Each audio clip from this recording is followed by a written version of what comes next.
So when we're running the 200 and 400 meter races, even though the same techniques and race model will apply, we need to make a few adaptations because we're running on a bend. And one of the first ones we have to do is how we set up our blocks. Because of course we want to accelerate in a straight line, but where I've set the blocks up in a straight line here, if I were to accelerate in a straight line, I'm going to run out into the outside lane here. So we need to set up our blocks in a way that allows us to create the straightest line possible and also allows us to pick up the bend. So the first thing we're going to do is to move the blocks from the middle of the lane to the outside of the lane. And that way we can use them to create a much longer straight line from the outside to picking up the inside of the lane. So where are we aiming for on the bend? Well, of course we're aiming for the inside lane, but we don't want to aim straight at the lane because this is where our centre of mass is going to be. And if we step on the inside lane, we're going to be disqualified.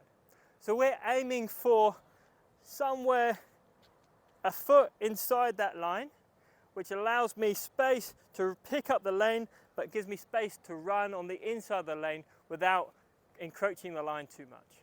So the final adaptation we need to make into blocks is to realise that we haven't set up our blocks in line with the start line.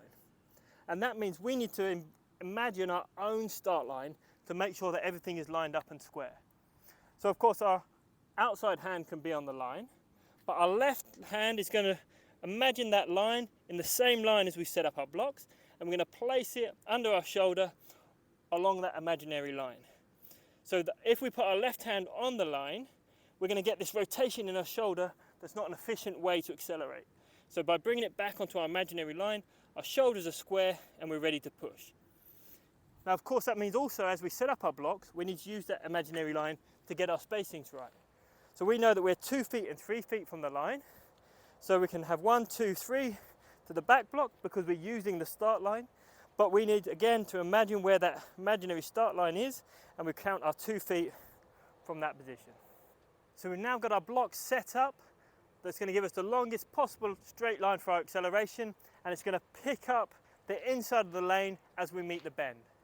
Now what that angle is going to be is obviously going to be determined by the lane we have.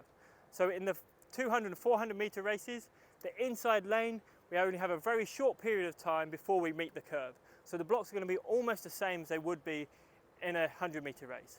On the outside, we have that long sweeping bend. We can use the whole lane and we can create a really long straight line. So most athletes prefer to be in the outside lanes rather than the inside lanes for the 200 meters and the 400 meters.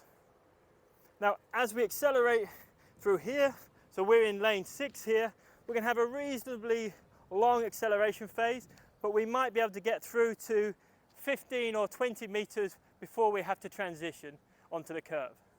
But you know, our acceleration phase and our transition phase takes us all the way out to 50 or 60 meters as an elite runner. So we're going to run here, pick up the curve, but remember that this isn't the end of our transition phase. Our transition and our acceleration is going to take us all the way through to 50 meters, which is halfway around the bend, before we climb up into our final sprinting position.